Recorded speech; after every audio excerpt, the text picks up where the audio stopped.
Entonces ahora sí vamos a dar inicio a la sesión pautada para el día de hoy. ¿Todos están visualizando por casualidad de la vida el cronograma? Sí, ¿Sí? Ok.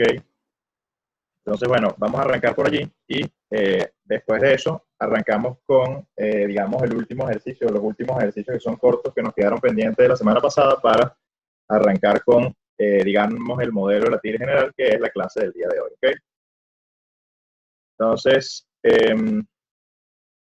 lo primero que revisamos aquí en el cronograma es semana 1 para nuestros efectos, que fue la clase que tuvimos la semana pasada, que fue la presentación, y básicamente retomar algunos conceptos claves de lo que es el valor presente neto y la tasa interna de retorno, así como tasas de reinversión, que lo vamos a terminar en el día de hoy.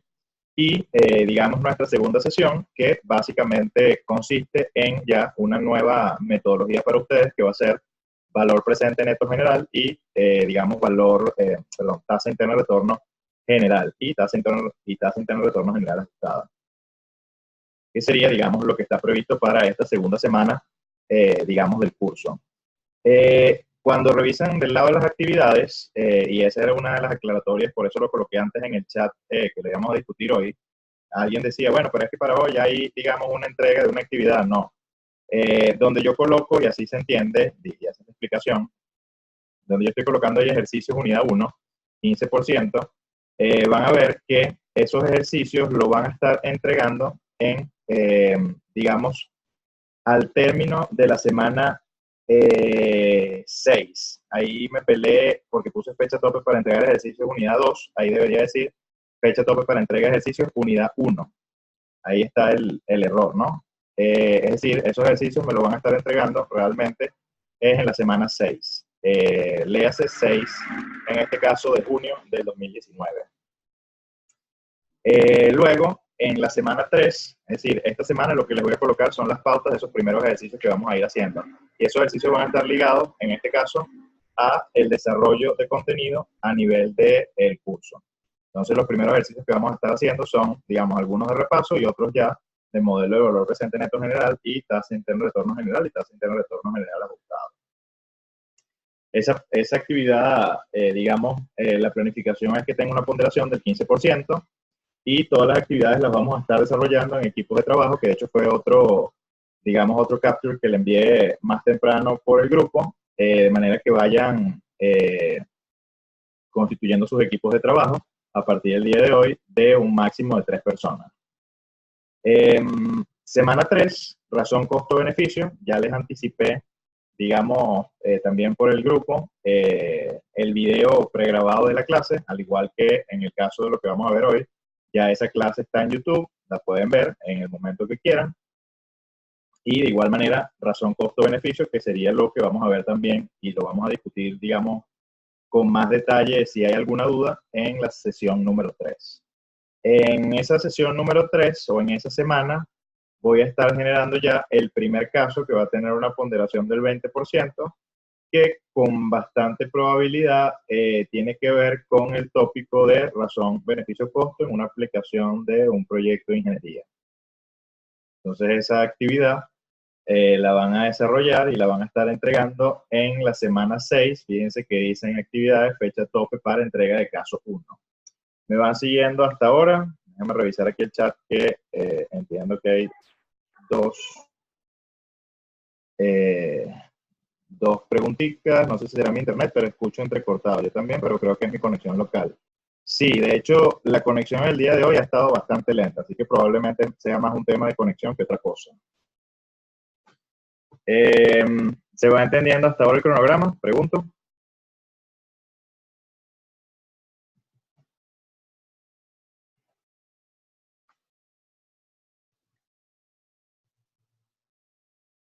Ok, listo. Seguimos entonces por acá.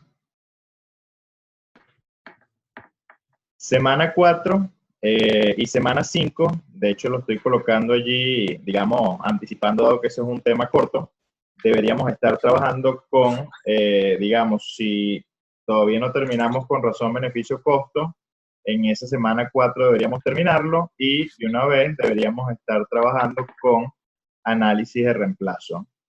En esa semana 5 les colocaré las pautas en el espacio virtual del caso número 2, que también va a tener una ponderación del 20%, y el caso número 2 lo van a estar entregando, si se fijan en actividades, en la semana 8, que dice fecha tope para entregar caso 2. Entonces, fíjense que ya hasta ese momento ya tendrían las pautas, estoy hablando hasta la semana 5, tendrían las pautas ya de las 3 primeras actividades y estaríamos manejando ya hasta ese momento el 55% de las actividades del curso. Semana 6 ya entraríamos en lo que es la unidad 2 del curso, donde vamos a estar trabajando con metodologías de evaluación de proyectos de inversión cuando se incluyen riesgo. Y ahí básicamente vamos a estar primero trabajando con estadísticas de riesgo, luego ya comenzamos a evaluar proyectos de inversión incluyendo riesgo y finalmente trabajaremos con las 3 metodologías que utilizamos en valoración de proyectos de inversión, que son valor presente ajustado, flujo a capital y costo promedio ponderado de capital, por sus siglas en inglés, el WACC. En esa semana 6, como lo verán en actividades, les entregaré las pautas de los ejercicios de la unidad 2, que va a tener una ponderación del 15%, y esos ejercicios de la unidad 2, si se fijan, lo van a estar entregando en la semana 9. Luego llegamos a la semana 7 y 8, ahí básicamente estaremos trabajando con estadísticas de riesgo si no lo terminamos, y si ya está, digamos, ya damos por concluido estadísticas de riesgo, deberíamos entrar en evaluación de proyectos de inversión con riesgo, y en esa semana 8 les voy a estar enviando las pautas de lo que sería el caso 3, que tendría una ponderación del 20%, que lo van a estar entregando, en este caso, para la semana 10. Entonces, en semana 9, 10 y 11, probablemente estaremos ya revisando qué es lo más, digamos, el mayor contenido de este curso, las metodologías que se aplican, digamos, en métodos de evaluación económica de avanzada, que son las que les comenté, valor presente ajustado, flujo de capital y costo promedio ponderado de capital, y estaremos ya haciendo ejercicios sobre, digamos, esos tópicos. Semana 9, como verán en actividades, básicamente es un caso que les voy a estar enviando por cada uno de los grupos, que es una introducción a lo que es teoría de opciones y teoría de opciones reales y su aplicación en el área de ingeniería económica. Y ahí básicamente es un caso que van a estar revisando y respondiendo, digamos, una serie de preguntas que tienen relación con las opciones financieras y reales.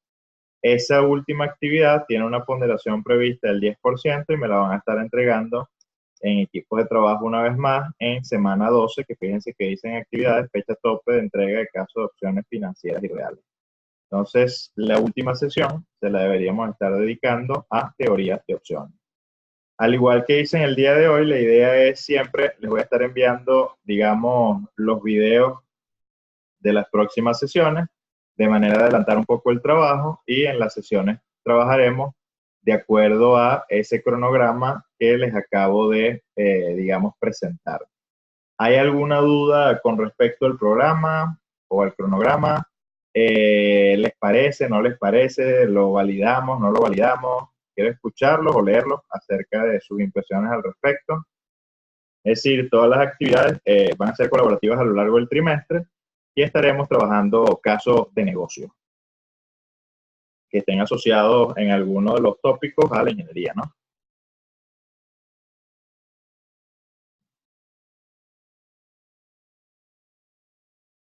Profesor, ¿Sí? me quedaba la duda de, o sea, las tareas ya están, o los ejercicios que se van a hablar ya estarían cargados en el espacio virtual. No. Hay algunos O ejercicios sea, que lo que, sí, y de hecho la respuesta también va dirigida a alguien que puso que ya hay una inconsistencia porque en una de las actividades aparece el 8%. Esas actividades ahí son de periodos anteriores. Entonces, digamos, este trimestre vamos a estar trabajando sobre este cronograma con esas ponderaciones, ¿ok? o sea, que por ahora ignoramos las actividades 1, actividad 2, etcétera, porque también incluso hay ejercicio unidad 1, ejercicio unidad 2. Hay ya están algunos cargados en ejercicios el que te espacio. pueden servir, digamos, para trabajar, pero, digamos, los ejercicios que aparecen publicados allí, básicamente no son los que van a ser parte de las tareas, ¿ok? Ok, ¿Entendido, Wilfredo? claro. Tú también tenías esa consulta.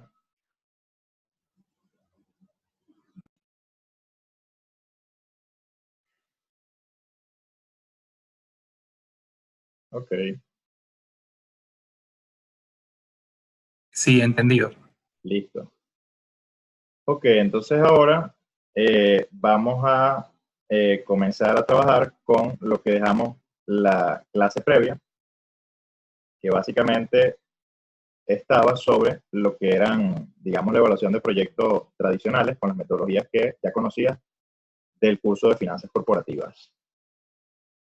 Refrescando un poco lo que dejamos en la última clase, creo que el último ejercicio que hicimos era el que trabajaba directamente con alternativas mutuamente excluyentes y alternativas independientes y, digamos, para tres alternativas que eran el proyecto en su momento X, Y, Z, básicamente construíamos lo que se conocía como el flujo de caja incremental.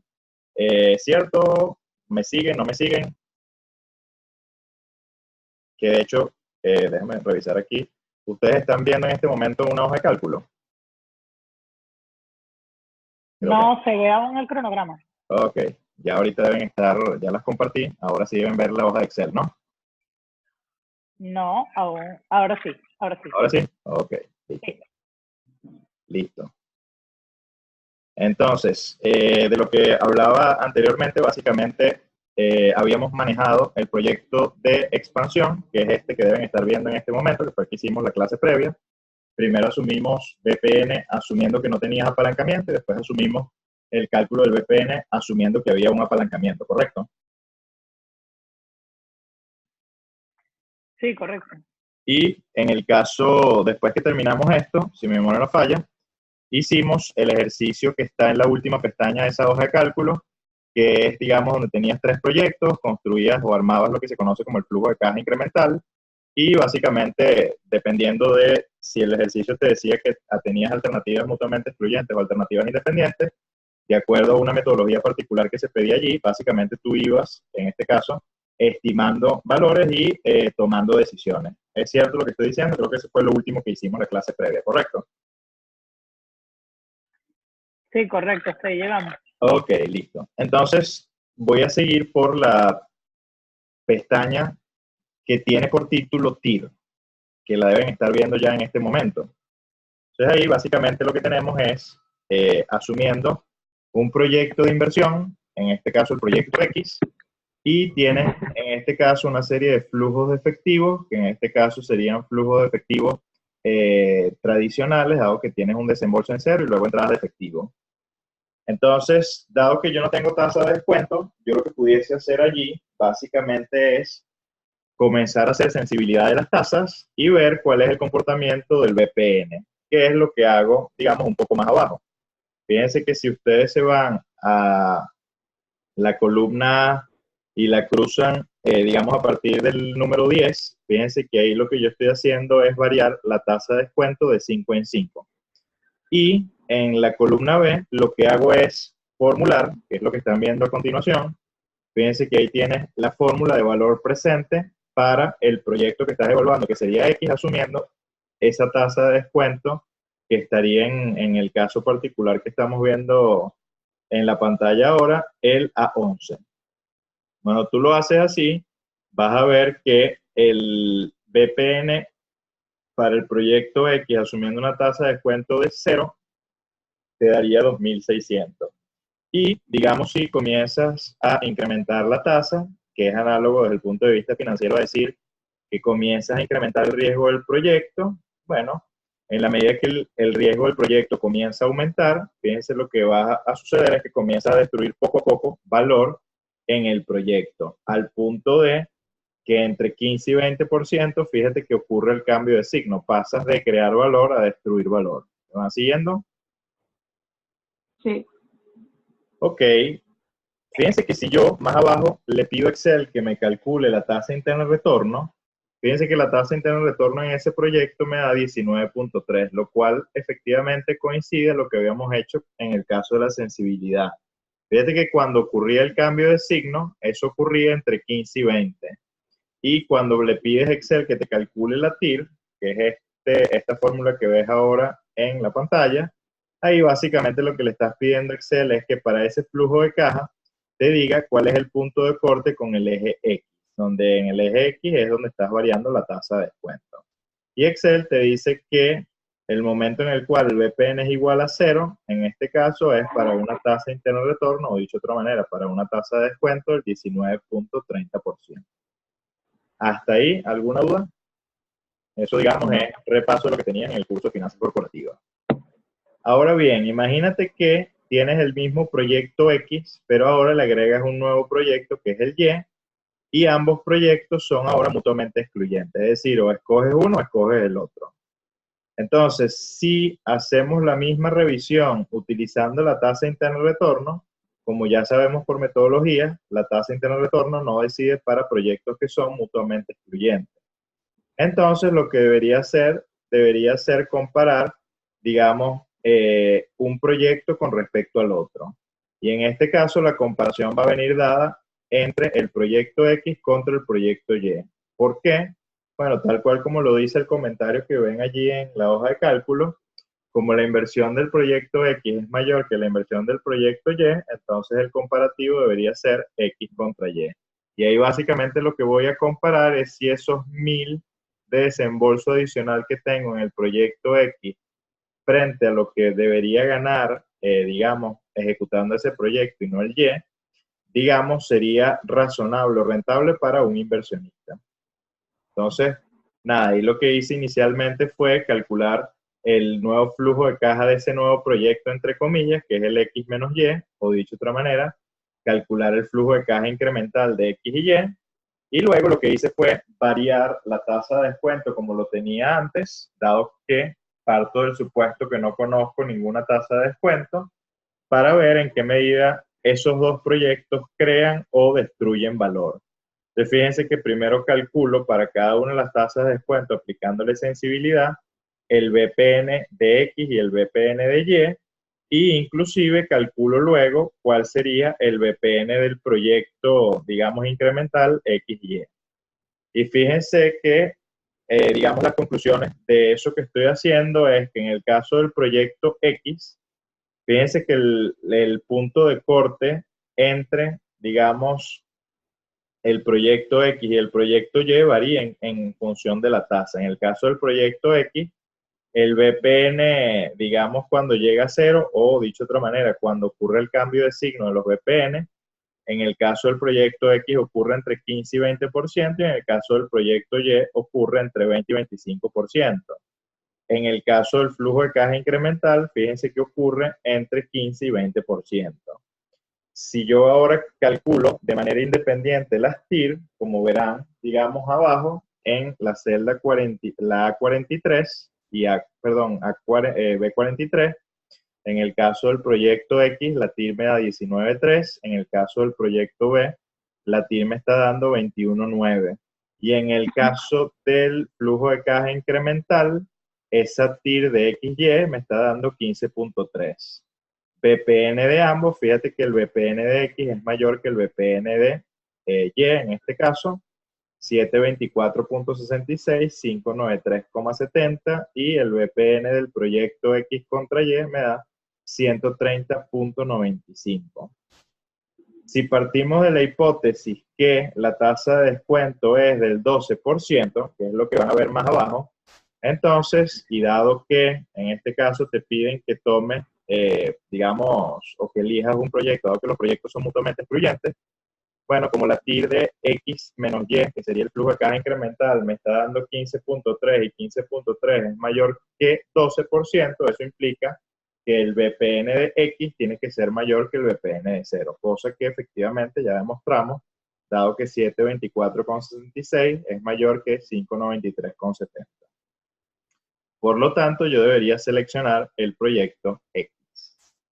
¿Alguna duda con lo que acabo de decir? Pregunto. Sí, tengo una duda.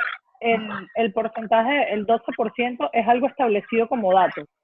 Sí, al Es algo final, que trae el problema como al dato. final se lo estoy dando como dato. Inicialmente no lo estaba dando como dato y por eso partí del supuesto que si no tienes ese dato, entonces la única manera para valorar el proyecto es comenzar a aplicarle sensibilidad a la tasa de descuento. ¿Ok? Ok, perfecto. Gráficamente, lo que acabo de decir, entonces te lleva a lo que van a ver a continuación, que ya lo deben estar visualizando en sus pantallas, que sería la gráfica para el caso del proyecto X.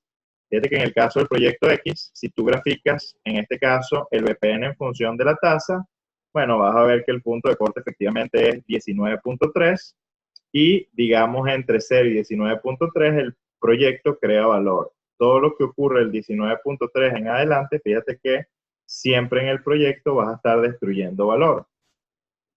¿Sí? ¿De acuerdo conmigo? Sí. Ok, en el caso de la siguiente gráfica, voy a revisar aquí el chat otra vez. Ok. En el caso de la siguiente gráfica, fíjate que tienes allí, cuando son excluyentes, fíjense que ahí estoy graficando el proyecto X, que es el que tiene la línea azul, y el proyecto, en este caso Y, que es el que tiene, digamos, la línea fucsia. Entonces, si tú comparas TIR de X contra Y, fíjense que el punto de corte, que es donde se cortan, en este caso, las dos curvas o los dos proyectos, es exactamente en 15.3, y que cada proyecto tiene su punto de corte en momentos diferentes. Tal cual como lo habíamos, digamos, detectado previamente. En el caso del proyecto X, eso cortaba en 19.3, y en el caso del proyecto Y, habíamos dicho que eso cortaba en el 21.9, que es lo que estamos viendo en este momento en la pantalla. Fíjate lo interesante del análisis de esa gráfica. Fíjate que entre entre la tasa de descuento 0% hasta la tasa del 15.3, el proyecto que destruye valor de manera, digamos, comparándolo de forma más acelerada, es el proyecto Y. Pero a partir de 15.3 en adelante, el proyecto que destruye valor más rápido, fíjate cómo va a ser el proyecto X. ¿Se ve?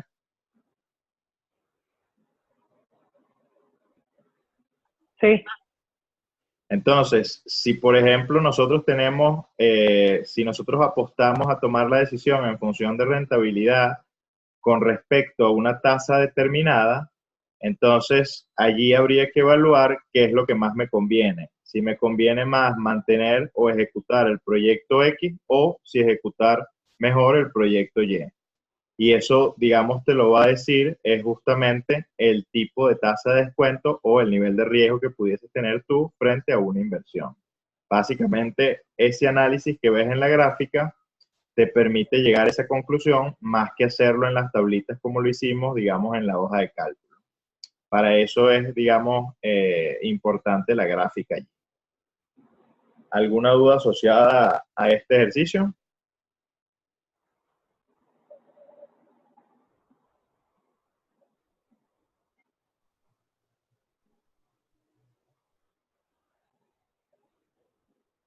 Ok. Ok, seguimos entonces. Nos vamos a la pestaña de la tasa interna de retorno modificada. Fíjense que, digamos, en esa pestaña están viendo básicamente un proyecto de inversión, que en este caso es el proyecto X, y ese proyecto X, que es lo que termina ocurriendo en la vida real, tiene varios desembolsos a lo largo de un periodo de tiempo. En este caso, una evaluación de 5 años. Fíjense que allí tienes exactamente 4 desembolsos. Entonces, lo que tengo que tener claro desde el punto de vista de la metodología es que cuando tienes más de un desembolso en un proyecto de inversión, ya la tasa interna de retorno, digamos, no te va a permitir decidir sobre esa inversión.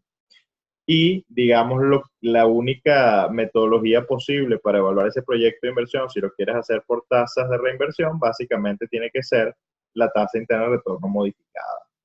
Entonces, bueno, como no tengo tasa hasta este momento, una vez más, asumo que no tengo tasa, lo que comienzo es a variar la tasa de descuento y ver el comportamiento del valor presente neto. Entonces, fíjate que para una tasa de 0%, fíjate cómo el VPN me da negativo, pero para una tasa del 5%, ya el VPN me da positivo.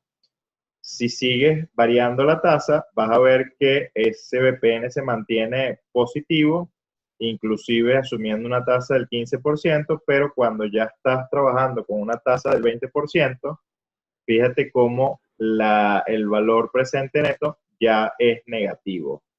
Entonces, si tú no sabes nada de finanzas y le pides a Excel que te calcule la tasa interna de retorno para ese proyecto que tiene múltiples desembolsos, Excel te va a dar una respuesta que fíjense que más abajo se la coloco, que es 469.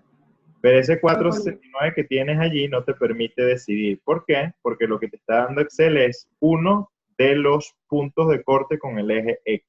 ¿Y por qué digo uno de los puntos de corte con el eje X? Bueno, porque por cada desembolso que tú tienes, básicamente tú vas a tener un punto de corte con el eje X. Básicamente sería eso. Entonces, esa conclusión a la que acabas de llegar allí es, digamos, la gráfica que les estoy presentando en este momento. Si tú graficas ese proyecto en función de su VPN y la tasa de descuento, fíjate que tiene 2 puntos de corte con el eje X al menos. Y si tienes 2 puntos de corte, la gran pregunta es, ajá, ¿cuál debería ser entonces la decisión del proyecto? ¿Acepto o rechazo la inversión? O dicho de otra manera, imagínate que tú estás en una empresa evaluando el proyecto de inversión y le tienes que decir, digamos, a tu jefe si invierte o no invierte.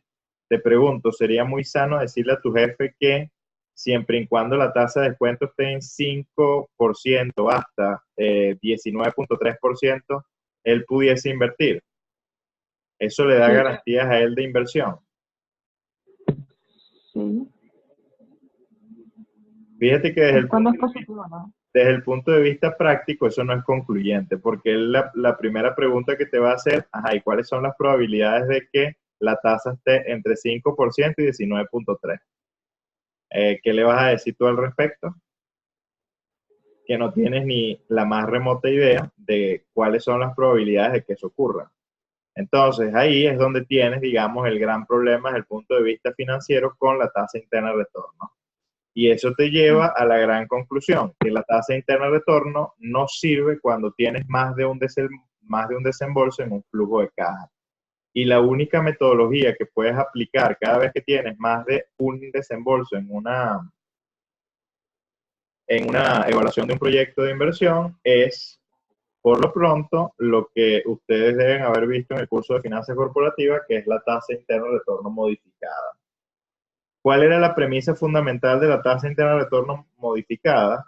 Bueno, que todo lo que eran desembolsos, tú lo vas a llevar a un periodo cero de evaluación a la tasa de descuento. Y todo lo que sean entradas de efectivo, te lo vas a llevar al último periodo de evaluación del proyecto de inversión, asumiendo una tasa de reinversión. Es decir, ahí el inversionista lo que está buscando como fundamento es que si él tiene algún excedente de caja en un proyecto, él pudiese pensar si reinvierte ese recurso en su proyecto conocido y que tiene una tasa determinada, o bien él pudiese explorar utilizar ese excedente de caja que le da ese proyecto para reinvertirlo en otro proyecto que a lo mejor no tiene nada que ver con el que estás ejecutando, pero que te rinda una tasa superior al proyecto que tú tienes. Entonces, partiendo de esa hipótesis, por eso es que todo lo que son salidas de efectivo, él las castiga llevándoselo a cero a una tasa de descuento determinado, y todo lo que sean excedentes de caja se lo lleva al último periodo de evaluación asumiendo una tasa de reinversión. Entonces, entendiendo eso, por eso es que yo más abajo en la celda C22 le coloco una tasa de financiamiento, que es análogo a decir una tasa de descuento, que es el 15%, y les coloco una tasa de reinversión que te da el mercado del 10%. Entonces yo lo que hago es calcular la inversión base y el valor final. En el caso de la inversión base es llevarme todos los desembolsos que ocurren a la tasa del 15%, que es, digamos, esa cuentica que ustedes ven allí en el Excel, en la celda C27, y luego calculo el valor final, que no es más que llevarme todos los excedentes de caja de ese flujo de efectivo, llevármelos al último punto de evaluación, que en nuestro caso era el periodo 5, asumiendo una tasa de reinversión del 10%. ¿Qué me queda desde el punto de vista de una línea de tiempo? Un valor presente en 0, que sería una salida de efectivo, un valor final en 5, que sería, digamos, un monto en el periodo 5, y conozco el tiempo. Entonces, dado que conozco capital inicial, valor final y tiempo, entonces puedo hallar la tasa interna de retorno modificada, que es el cálculo que termino haciendo en la celda C29, que sería 12,24%. Claro que es lo mismo a que si esa función igual ya la trae Excel, ahí lo hice pasito a pasito para demostrarlo.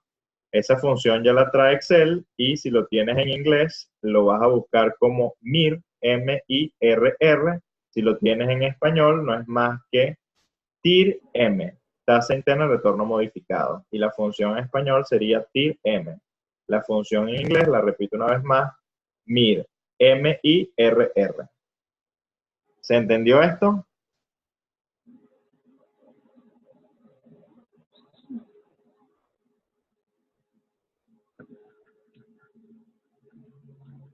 Ok, entonces, digamos, desde el punto de vista práctico, para la toma de decisión, cuando tienes una tasa interna de retorno modificada, lo que te dice, digamos, la teoría es que si la tasa interna de retorno modificada es mayor que la tasa de descuento, entonces yo acepto el proyecto. De lo contrario, debería rechazarlo. Esa básicamente era lo que nos estaba faltando de la primera clase, de la primera sesión, que en este momento acabamos de terminar con, digamos, ese ejercicio. Entonces, entendiendo esto, ahora pasamos a lo que ya nos compete el día de hoy, que sería, digamos, comenzar con el tópico del valor presente neto general y tasa interna de retorno general. Y eso es lo que vamos a ver a continuación. Les voy ahorita a compartir con ustedes la presentación.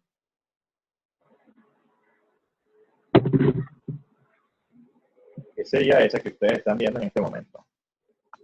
Ya todo el mundo lo puede visualizar, que dice modelo general de BP NITIR. Sí. Sí. Perfecto.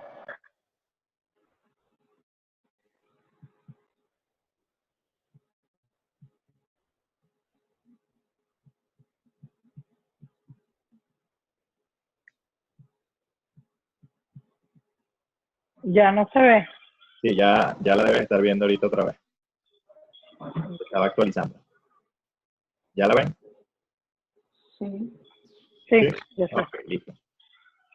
Modelo general de BP NITIR, de hecho, en el espacio virtual, en la carpetica que lleva por título justamente modelo general de BP NITIR, o dicho de otra manera, tasa interna de retorno general, allí van a ver el documento original que, digamos, el creador de la metodología, se llama Robert Bibbs, la crea por allá por los años 88 exactamente, y esta metodología él la crea básicamente para proyectos de largo aliento, es decir, proyectos, digamos, que estén asociados a ingeniería, procura y construcción, que estén por encima inclusive de los 5 años. La puedes utilizar en proyectos cortos también, pero digamos, el objetivo fundamental de esta metodología es para ser aplicado en proyectos de largo aliento. Por ejemplo, también, de hecho, una de las metodologías, esta metodología, mejor dicho, es utilizada por empresas como Boeing para la fabricación de aviones. Entonces, básicamente los conceptos básicos que toma, digamos, el modelo, que lo van a ver en el mismo paper de Robert Bibbs que compartí con ustedes en el espacio virtual, son, por un lado, el balance del proyecto, lo que él, digamos, define como punto de transición, la inversión base, el valor resultante, la tasa de retorno general, valor presente neto general y la tasa de retorno general ajustada, que lo vamos a ir viendo poco a poco a detalle a continuación. Entonces, dicho esto, me voy a la segunda lámina de la presentación y él básicamente lo que define como balance del proyecto es que el balance del proyecto tiene como premisa fundamental que los flujos de efectivo que tú puedas tener en un proyecto pueden ser reinvertidos por, digamos, ese inversionista a una tasa determinada. Entonces, para efecto de la metodología, lo que se hace es, primero, yo agarro, digamos, el flujo de efectivo que tengo en un periodo determinado y me lo llevo al siguiente periodo asumiendo una tasa de reinversión y lo voy acumulando. Entonces, es lo que ustedes ven allí como balance del proyecto. Él dice que si ese 1 es el balance del proyecto para el flujo 1, ese debe ser igual entonces al flujo de ese periodo. Pero en el caso del balance del proyecto en el periodo 2, debería ser agarrar el flujo de caja en 2 y sumarle el balance que traía yo del periodo 1 y multiplicarlo por 1 más la tasa de reinversión. Es decir, llevármelo un periodo hacia adelante, reinvirtiendo ese excedente de caja. Es decir, la hipótesis del modelo ahora va en que yo no estoy castigando los flujos de efectivo, sino que así sea desembolso o bien sea excedente de caja, yo siempre lo voy a estar reinvirtiendo a una tasa determinada. Ese, digamos, es el objetivo de fondo de ese balance del proyecto. ¿Por qué él hace eso? Bueno, porque esta metodología que él crea te permite, por un lado, establecer, en este caso, la rentabilidad del proyecto. Pero además, con la misma metodología de la tasa interna de retorno general o retorno general ajustada, te permite conocer a partir de qué momento un proyecto se autofinancia. ¿Qué significa eso?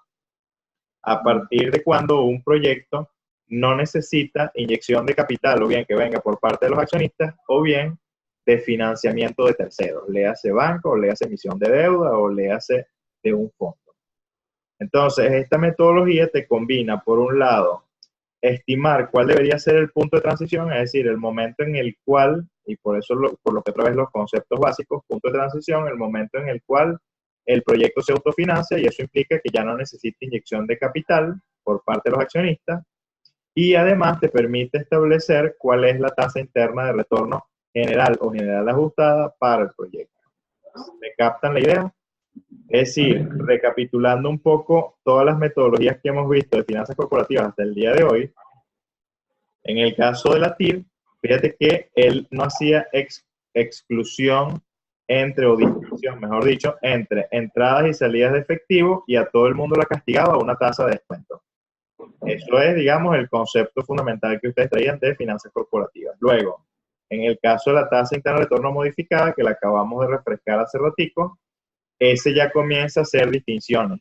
Él agarra y dice que todo lo que sean salidas de efectivo, yo me las debo llevar al punto cero, asumiendo una tasa de descuento, digamos, determinada, y todo lo que sean excedentes de caja, yo me lo debería llevar al último periodo de evaluación del proyecto, asumiendo una tasa de reinversión.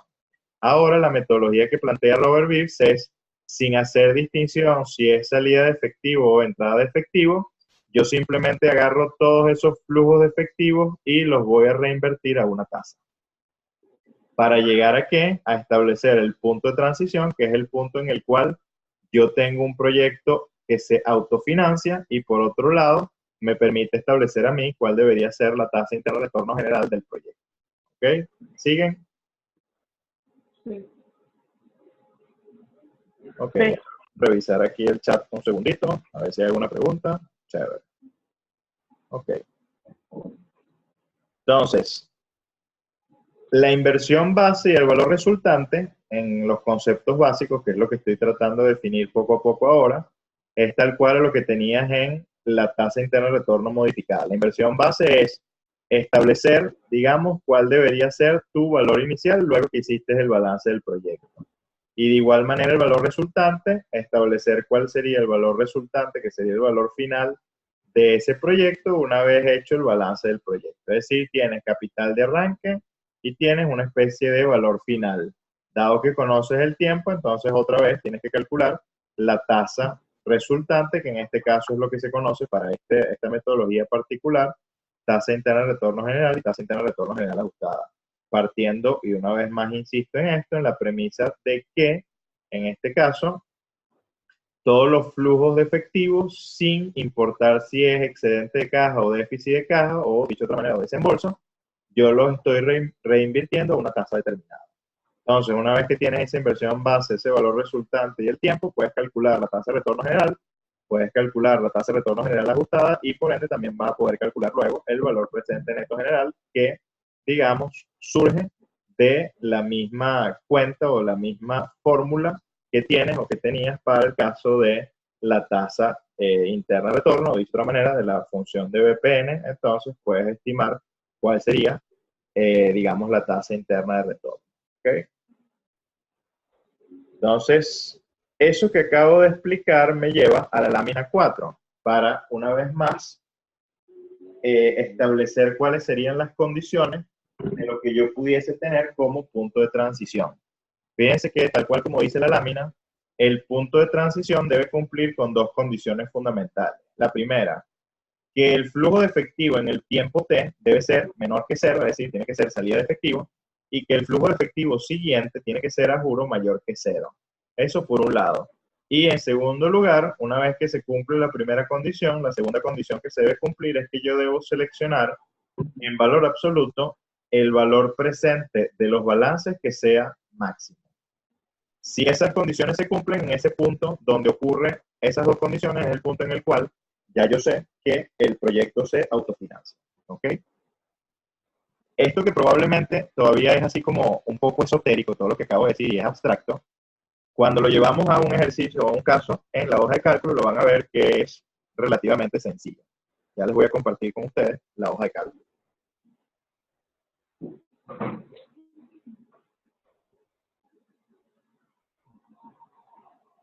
Ok, vamos a compartir la hoja de cálculo ahora. ¿Alguna duda hasta ahora con la teoría detrás del valor presente neto y la tasa interna de retorno general? ¿No? Ok. Ya deben estar viendo la hoja de cálculo nuevamente, ¿cierto? Ok, entonces vamos con la segunda pestaña, que es la que tiene por título TRG. Vamos a partir primero de la hipótesis que únicamente estamos manejando un proyecto, que sería el proyecto X, que nos están dando como dato, tiene una tasa de reinversión del 20%, digamos tiene una duración del proyecto de 5 años y tiene los flujos de efectivo que se indican en la columna B, que sería un desembolso de 100, una entrada de efectivo de 50, luego, digamos, no tienes ningún tipo de entrada ni de salida de efectivo, es 0 en el periodo 2, luego una entrada de efectivo de 100, luego una salida de efectivo de 80 y luego una entrada de efectivo de 200. Entonces, lo que te establece el ejercicio es, a través de la metodología de Robert Beers, léase tasa interna de retorno general, estime si deberíamos ejecutar el proyecto o no. Entonces, si le aplicamos la metodología, fíjate que lo primero que tenemos que hacer es construir el balance del proyecto. Y ese balance del proyecto, según lo que teníamos en, digamos, la presentación, es primero establecer cuál debería ser el balance del proyecto en términos de un valor futuro. ¿Me van siguiendo? Ok, entonces en el primer periodo, es decir, en el periodo 0, mejor dicho, el balance del proyecto, juro, tiene que ser igual al flujo de caja en 0. Que efectivamente, fíjense que en la celda C3, fíjate que yo la coloco exactamente igual a la celda B3. Es decir, flujo de caja en 0 tiene que ser igual a balance del proyecto en el momento 0. Luego, el balance del proyecto en el periodo 1 debe ser el flujo de caja del periodo 1 más, en este caso, llevarme el balance del proyecto del periodo anterior, le hace 0, llevármelo a la tasa de reinversión un periodo hacia adelante para poder sumarlo. Y esa cuentica es lo que te va a dar, digamos, menos 70. Luego haces lo mismo para el periodo 2. En el caso del periodo 2, el balance del proyecto en términos de BF del periodo 2 será tomar el flujo efectivo en el periodo 2, que es 0, y sumarle el balance del proyecto que viene del periodo anterior, que sería menos 70, y reinvertirlo por un año a la tasa del 20%. Resultado, menos 84. Haciendo lo propio periodo a periodo, vas a ver que el balance del proyecto en el punto 5, en el periodo 5, será de 102.85, es decir, será positivo. Luego, fíjense que en la columna D, yo vuelvo a calcular el balance del proyecto, pero en valor presente. Y ustedes dirán, ajá, ¿y por qué si ya yo había calculado el balance del proyecto en vez de tal cual como me decía la metodología? ¿Por qué Ricardo ahora está calculando el valor presente de ese balance del proyecto? Bueno, voy a compartir nuevamente lo que decía la presentación. Fíjense que lo que decía la presentación para el caso del punto de transición es lo siguiente. Comparto aquí la pantalla. Fíjense que las dos condiciones para establecer cuál es el punto de transición, que es análogo a preguntarse a partir de qué momento tu proyecto se autofinancia, debe cumplir con dos condiciones. La primera, que el flujo efectivo en un momento T sea menor que 0 y en el periodo siguiente ese flujo sea mayor que 0. Y la segunda, fíjate que se debe cumplir, que yo debo elegir en valor absoluto el valor presente del balance máximo. Entonces, como lo que nosotros calculamos antes fue el valor final y no el valor presente del balance, entonces, dado que conocemos el valor final del proyecto, podemos conocer entonces, acto seguido, el valor presente. Y por eso es que estimo el valor presente de ese balance de proyecto. Entonces, voy a compartir nuevamente la hoja de cálculo con ustedes. Y hago las cuenticas. Fíjate que en el caso del periodo 1, el valor presente no es más que agarrar el valor final del balance del proyecto en el periodo 1, que es menos 70, y dividirlo entre 1 más la tasa de reinversión, que sería el 20% durante un periodo.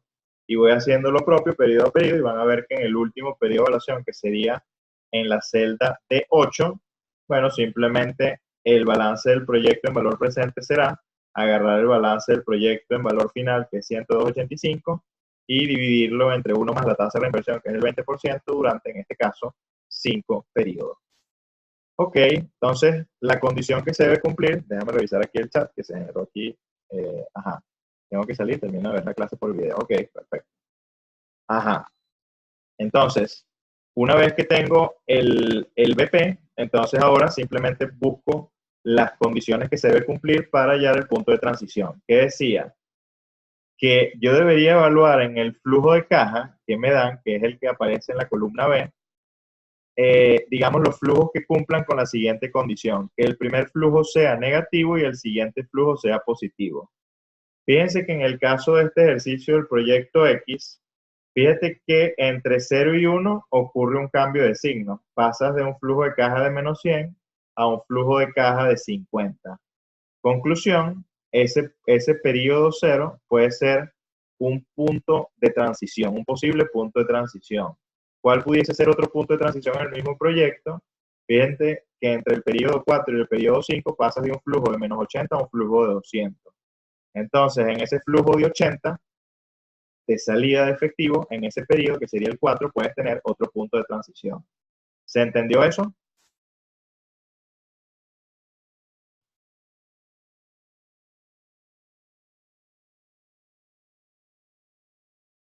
Ok.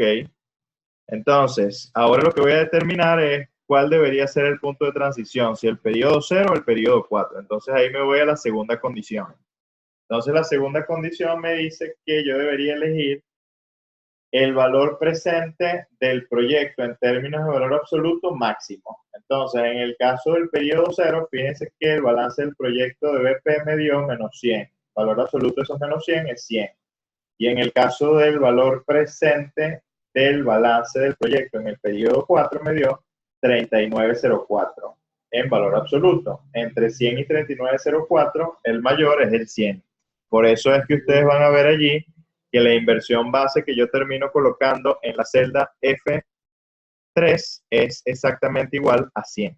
¿Y de dónde sale el 100? Bueno, que ese es el dato que te da el punto de transición. Es decir, que que este ejercicio que está elaborado académicamente para la demostración de esto, el segundo ya no es tan así, lo que me está indicando es que en el mismo periodo 0 ya el proyecto se autofinancia. Entonces, una vez que ya yo tengo la inversión base, lo que, digamos, propone la metodología de Robert Bibbs es ahora construir el balance consolidado. Y el balance consolidado no es más que, digamos, en términos prácticos, establecer, digamos, cuál debería ser, una vez que ya tienes la inversión base y sumándole el flujo de efectivo, y reinvertir ese resultado a la tasa de reinversión, valga la redundancia, estimar cuál debería ser el valor resultante de ese nuevo proyecto. Conclusión, fíjense que en el balance consolidado para el periodo 0 es agarrar y sumar la inversión base que acabas de determinar vía punto de transición, sumarle, digamos, el flujo de caja en 0. Y se cumple que eso es igual a 0. Y ahí me voy a detener. La metodología de Robert Bibbs dice que en el punto en el cual tú tienes la transición, en ese punto el balance consolidado te tiene que dar igual a 0. ¿Por qué? Bueno, por lo que les explicaba antes, porque en ese punto te indica que a partir de ese momento ya tú no tienes que colocar ningún excedente de capital en ese proyecto para, digamos, seguir con el proyecto en marcha o bien seguir operando en el negocio. Entonces, el siguiente periodo va a ser igual a ¿quién?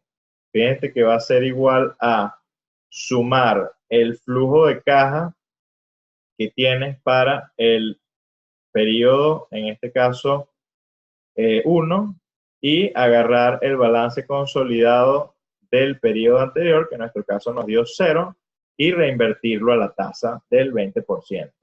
Haciendo lo propio periodo a periodo, vas a llegar que en el último periodo de evaluación, el balance consolidado en el periodo 5 será la sumatoria del flujo de caja en el periodo 5, que sería 200, más el balance consolidado del periodo anterior, que sería 126,40, reinvertido a la tasa del 20%. Conclusión, tienes inversión base y valor resultante. Y tienes el número de periodos, que en este caso sería 5 años. Entonces, la metodología lo que te dice es que puedes estimar, ahora sí, la tasa de retorno general. ¿Y cómo calculas la tasa de retorno general?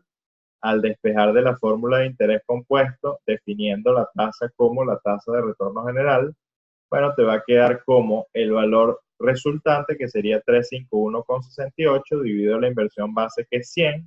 Esa división, el resultado que te dé, lo elevas a la 1 sobre n, que sería en este caso la duración del proyecto, que es 1 sobre 5, y el resultado de eso le restas 1.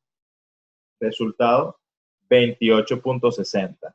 Fíjate que si yo no sé nada de finanzas y calculo la TIR, para ese proyecto que ya tiene, digamos, más que un desembolso, eso me da 34,16. Y fíjate que en el caso de la tasa de retorno general me está dando 28,66. Es decir, comienza a ser un poco más precisa la tasa de retorno general que acabas de estimar. Es mucho más precisa que la tasa interna de retorno tradicional, o que inclusive la tasa interna de retorno modificada. Es decir, entre esas tres metodologías, es siempre mejor que te quedes con la tasa de retorno general, que es la propuesta por Robert Beers. ¿Alguna duda con este ejercicio aplicando la metodología hasta este momento?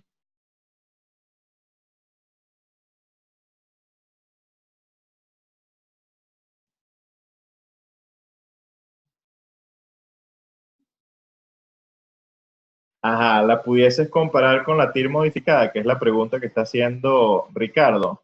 Sí, sí la puedes, digamos, comparar con la tasa interna de retorno modificado, pero para este ejercicio te estaría faltando un dato. ¿Cuál sería? La tasa de descuento, porque fíjate que, digamos, para la tasa interna de retorno modificado requieres de dos tasas, una tasa de descuento y la otra es la tasa de reinversión. Y en este ejercicio solo tienes tasa de reinversión. Fíjate que no te están dando cuál es la tasa de descuento apropiada para el proyecto. Pero sí, si tienes las dos tasas, inclusive puedes comparar contra la TIP modificada. ¿Clara la duda, Ricardo?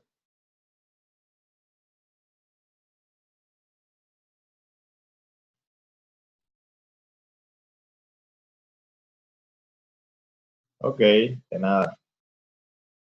Para terminar, en el caso de la metodología de la tasa de retorno general. ¿Aló? ¿Me escuchan ahora? Que perdimos conexión. Se escucha, Sí, pero no se ve la pantalla. Ok, ya vamos a otra vez a colocar aquí la pantalla.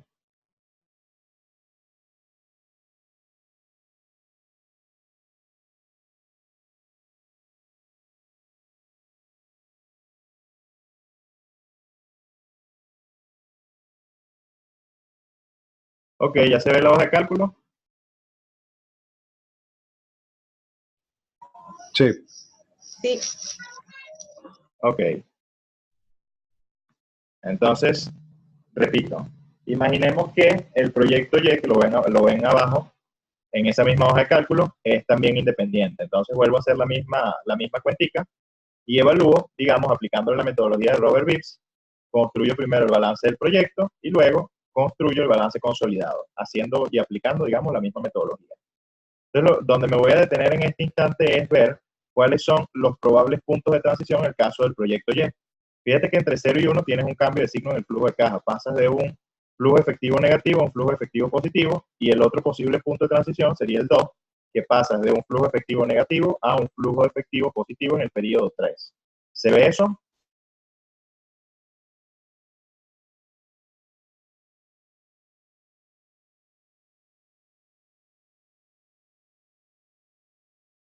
Ok.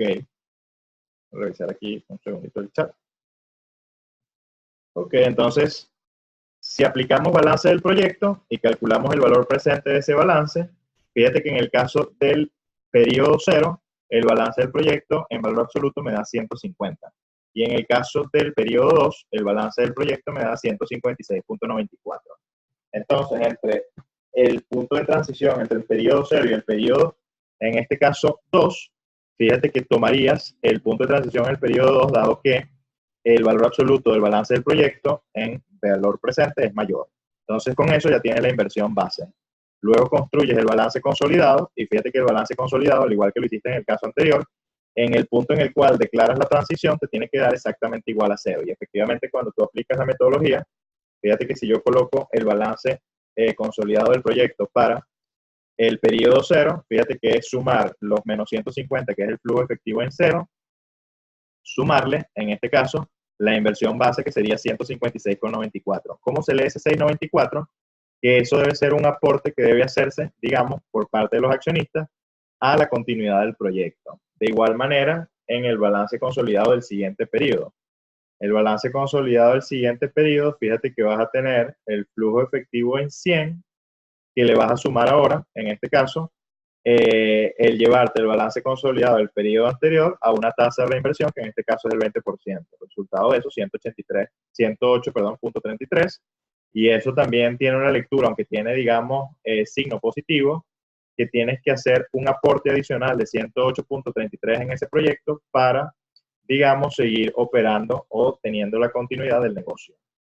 En el periodo 2, fíjate que, tal cual como les decía, se debe cumplir la teoría. En el punto de transición te debe dar cero, dado que a partir de ese momento, ese proyecto ya no requiere, digamos, agregarle ningún otro capital, dado que se autofinancia. Entonces, fíjate que ahí te da cero la cuentica, que sería menos 130 más llevarte el 108,33, que sería el balance consolidado del periodo 1, a la tasa de reinversión durante un periodo. El resultado al hacer eso, cero. Y a partir de ese momento, todo lo que vas a tener allí son excedentes de caja. Y en este caso tendrías 200, 340 y 508 aplicando la metodología, y donde el 508 va a ser el valor resultante. ¿Me van siguiendo hasta ahora? Voy a revisar ahorita si hay alguna pregunta en el chat. Ricardo Rivari pregunta, pero estaríamos cambiando la inversión inicial, o sea, el flujo de caja inicial, sí, de 150 a 156,94, sí, eso es correcto. Porque lo que estás haciendo es buscando, digamos, un nuevo balance del proyecto para que ya incluya los aportes adicionales que tienes que realizar hasta llegar, digamos, al que el proyecto se autofinancie. Eso es lo que estás haciendo un balance de carga, si lo quieres ver así, con respecto a la salida del flujo efectivo. ¿Entendía la respuesta, Ricardo?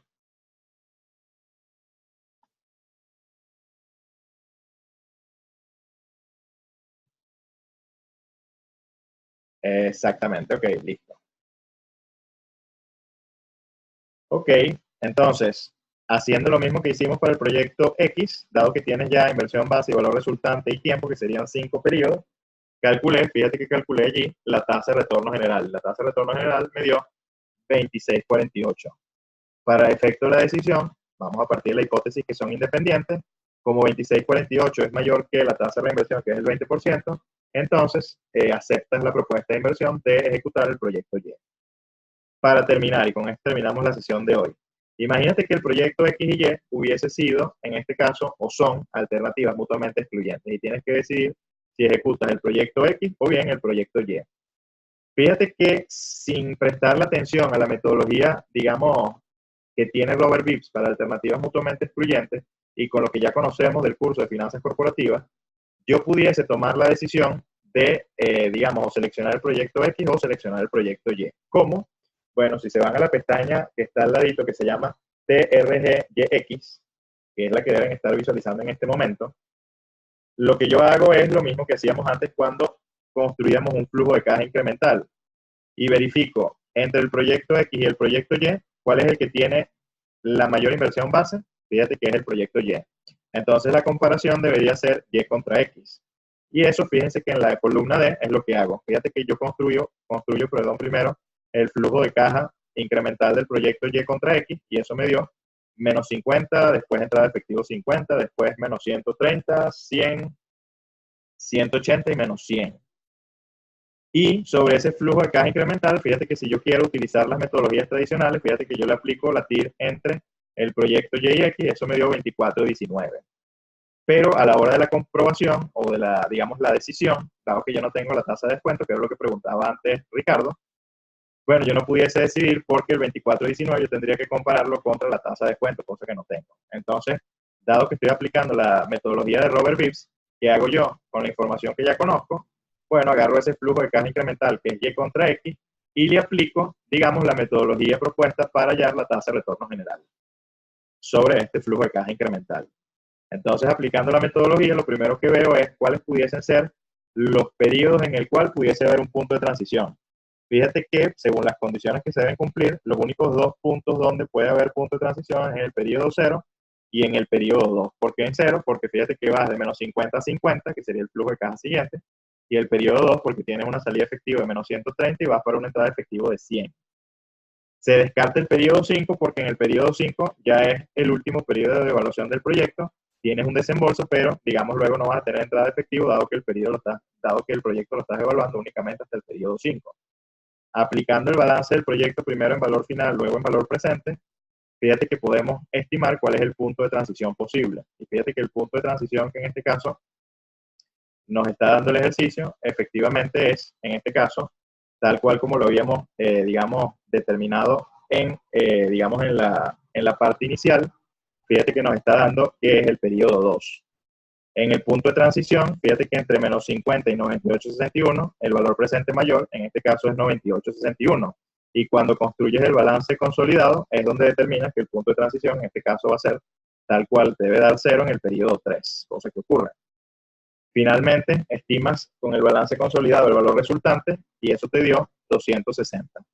Entonces, para hallar la tasa de retorno general entre el proyecto Y y X, fíjate que sería, dado que tengo la inversión base que es 98,61, dado que tengo el valor resultante que es 260 y dado que conozco la tasa de reinversión para 5 años, la tasa de retorno general me está dando 21,40. Como 21,40 es mayor que 20%, que esa sí la comparo con la tasa de reinversión, lo que me está indicando eso es que el BPN del proyecto Y es mayor que el BPN del proyecto X. Y si eso es así, entre Y y X, ¿cuál proyecto eliges? El proyecto Y, que es el que tiene el mayor valor presente neto.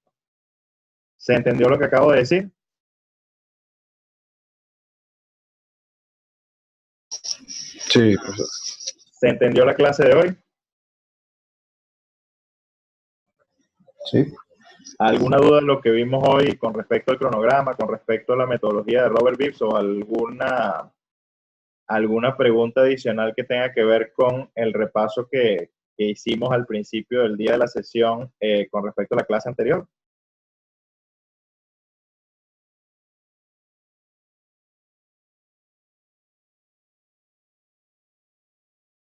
Ok, dado que no tenemos dudas, entonces lo vamos a dejar hasta aquí en el día de hoy. Les recomiendo igual que, digamos, ya yo te voy a responder, Ricardo, con respecto a esa pregunta. Lo dejamos hasta aquí en el día de hoy. Les recomiendo igual que revisen tanto esta sesión que la colgaré más tarde por YouTube y el link con la clase completa del día de hoy y que vayan ya anticipando también las próximas clases que les envíe más temprano los enlaces para lo que corresponde a razón beneficio costo. ¿Okay? Con respecto a la preguntita que me hace aquí Ricardo Uribarri, que no pude escuchar las fechas de la entrega de los trabajos, básicamente, digamos, las fechas de entrega las vas a tener en la columna de actividades. Ya voy a compartir eso en pantalla nuevamente, Ricardo. Fíjate que, por ejemplo, en el caso de la semana 2, que es donde estamos ahorita, fíjate que yo coloco en actividades ejercicios Q1. Entonces, ¿cuándo vas a entregar esos ejercicios? Ahí lo que te estoy diciendo es que durante esta semana yo te voy a colocar, digamos, las pautas de esos primeros ejercicios que tienes que entregar y esos ejercicios los vas a estar entregando en la semana 6, específicamente el día 6 de junio. Fíjate que ahí en actividades dice fecha tope para entrega de ejercicios. Ahí el único errorcito que tengo que corregir es que ahí coloqué U2 y realmente es U1, dado que los ejercicios U2 todavía no los había colocado en pauta. Y vas a ver que en actividades están las fechas donde se entrega cada una de las actividades que está, digamos, en negrita para cada una de las semanas que estoy colocando ahí. Le hace caso 1, caso 2, etcétera. ¿Me entiendes, digamos, cómo se lee el cronograma en cuanto a la fecha de actividades, Ricardo? Sí, Diana, de una vez te respondo. Este ejemplo de Excel no está en el espacio. Sí, sí está en el espacio. Te vas a la carpetica. De hecho, voy a compartir ahorita la pantalla con el espacio virtual para que lo veas. Dame un segundito por acá.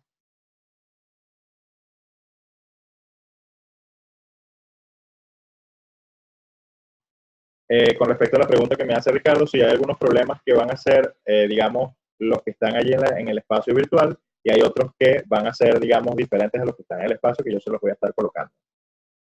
Esa responde tu pregunta. Y ahora vamos un segundito aquí con Diana. En el caso específico de la consulta que hacía Diana, vas a ver ahora en el espacio virtual, y ya lo estoy compartiendo. ¿Puedes ver ya el espacio virtual, Diana? Sí, Ok, fíjate que allí, si te vas al tema 1, modelo general de Van y Tir, fíjate que ahí hay un archivo que es un archivo Excel y hay otro archivo que es un PPT. ¿Lo ves?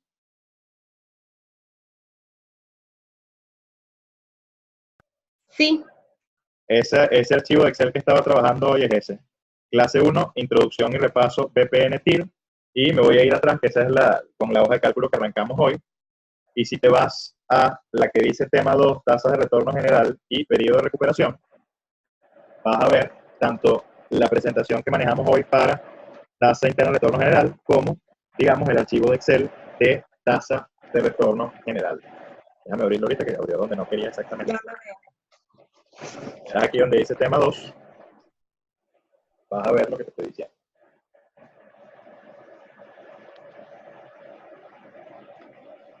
Ya vas a ver, bueno, ahorita me abrió Ya lo veo. tema 3 y ahora sí va a abrir el tema 2.